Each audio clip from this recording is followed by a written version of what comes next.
Okay, I did not think that my first ever YouTube video would be about the series finale of Euphoria, but along with everybody else, I watched it on Saturday or Sunday at 6, and it's Tuesday afternoon, and I can't stop thinking about it. So, love it or hate it, stay tuned because I want to talk about why Euphoria's ending was actually better than everybody's giving it credit for.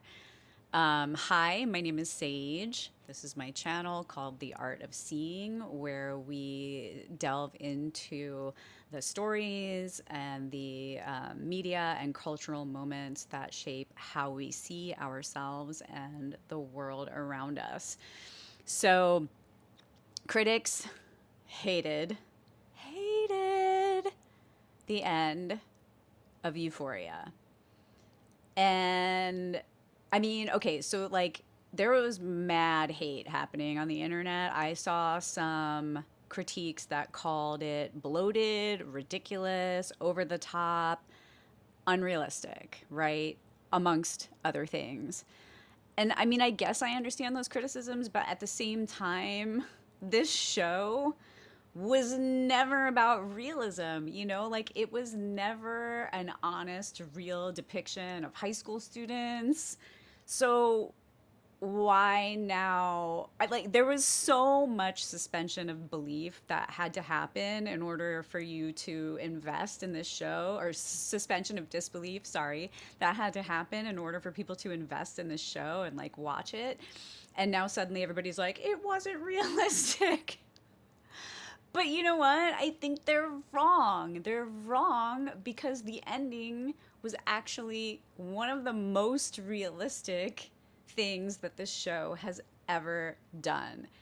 If you haven't seen it, spoiler alert, we're going to spoil probably this entire season of Euphoria and especially the last episode. So, yeah, if you haven't seen it, just go watch it and then come back. So, this final season, we got to watch Rue involved in drug cartels, shootouts.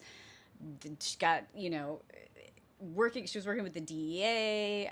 There were I mean, there were enough near death experiences for Rue to survive like 3 lifetimes. But I do think people are missing something important at the ending, and it's something that Sam Levinson actually spoke to. If you watched the end of the episodes, watched to the end of the episode, and then watch the interview at the end with Sam, he does talk about why he chose to have Rue overdose as at the end of the series.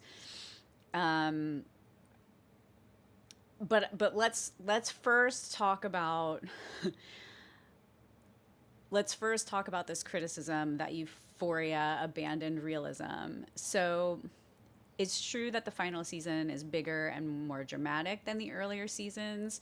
Um, I personally loved this season, but I am one of those weirdos that loves that like Tarantino esque, highly stylized and coordinated violence with like blood and gore. And I mean, I just thought the scene at the end of Cassie and Nate's wedding where he is being like practically bludgeoned to death and Cassie is sitting at the bottom of the stairway in their weird valley mansion, and she's just like I mean, her Sydney Sweeney did such an amazing job towing the line between dramatic acting and comedic acting in that scene. I mean, so good. Like I personally thought that it was hilarious, and I think if you go back and watch it with and expect something Tarantino-esque and kind of know that it's being done to be cheeky and humorous, I think it's just so good, so good.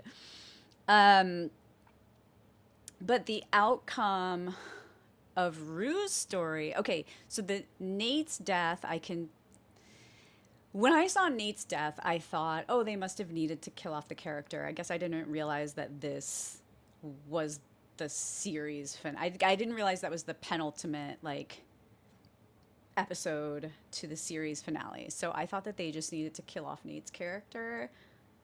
I will agree that it was not realistic, but again, what else in the show has been realistic? I'm not sure. If you can think of some things, let me know in the comments below.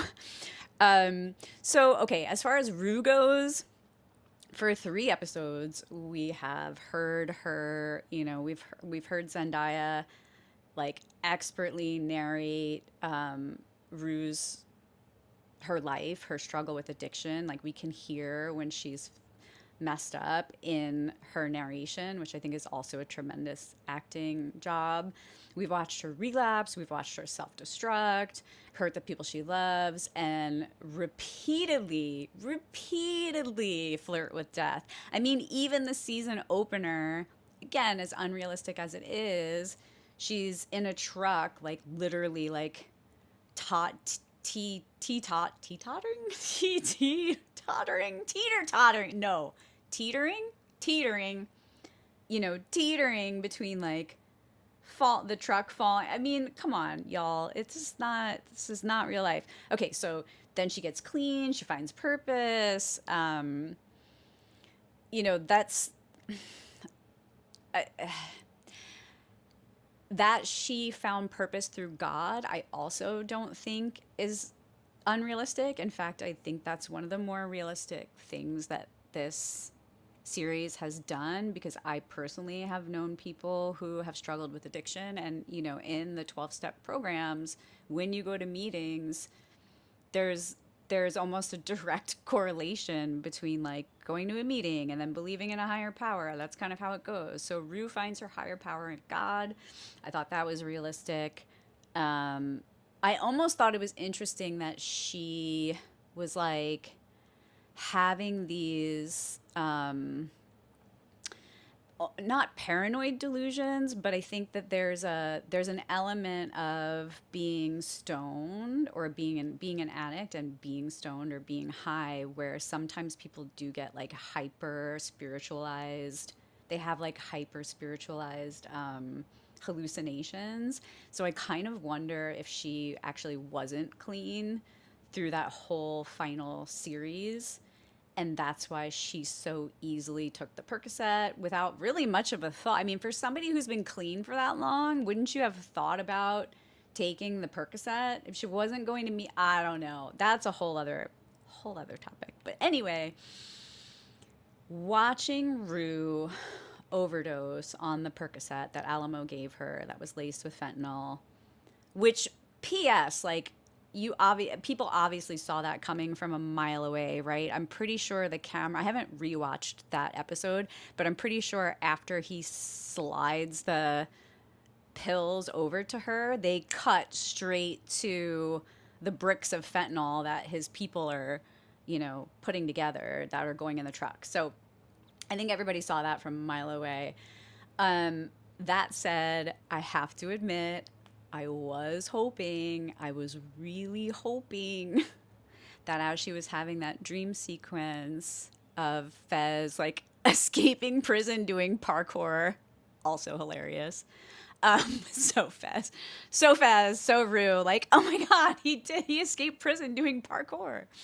But that dream sequence, or that sequence in the show where she is, dreaming, and then obviously we see her go into respiratory failure, which is what happens when somebody overdoses on fentanyl. They go into respiratory failure. So you hear, there's the audible breathing in that part of the episode. And I kept thinking, oh my gosh, she's dying.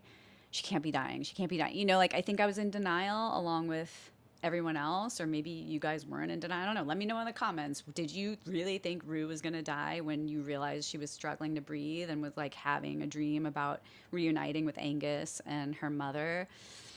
Because I kept hoping, like, I kept thinking this isn't really happening, because we are trained at this as consumers of media. From the time we are little, we are trained to expect a happy ending, a clear narrative arc, and certainly we are always expectant of like the switcheroo where the person didn't really die, it was actually a dream, whoops, it was a dream sequence, or at the, at the 11th hour the character escapes being buried alive underground by, I don't know, some miracle of busting out of the coffin, instead of doubling down on it and having a snake enter the coffin. But anyway, we expect happy endings in this culture.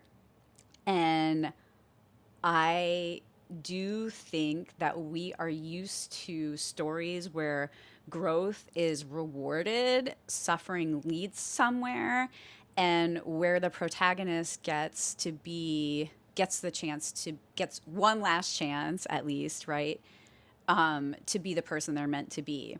So when Rue is overdosing, many of us are we're not evaluating what's realistic, we're evaluating the ending that we're anticipating, that we've been conditioned to expect.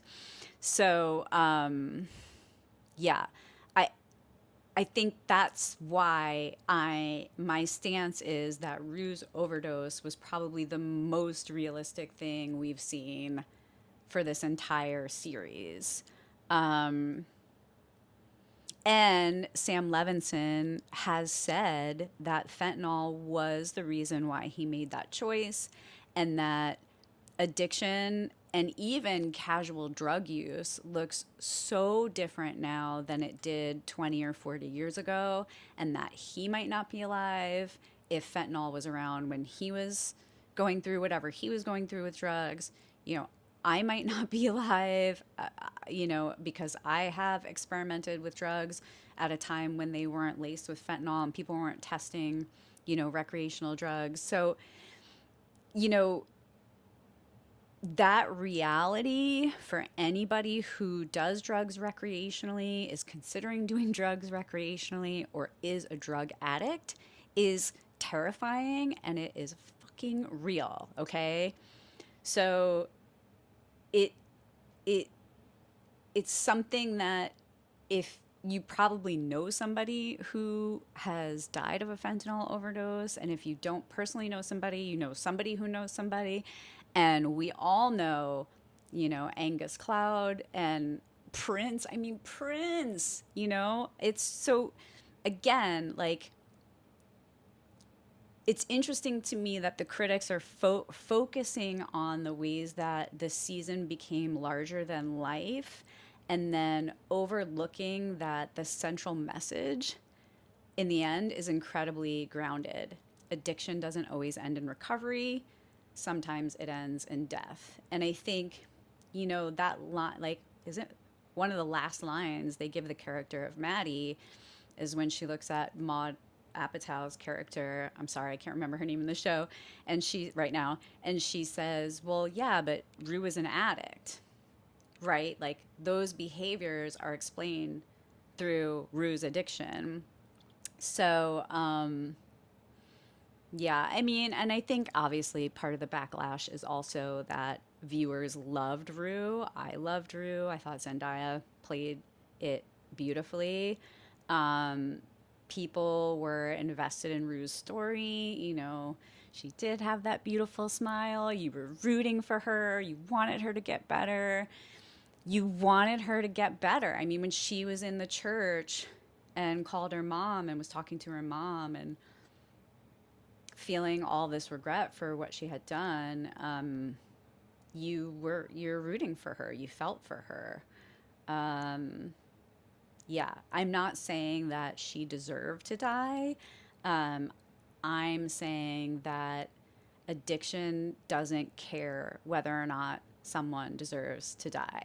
And that was the whole point of having Rue die at the end of Euphoria.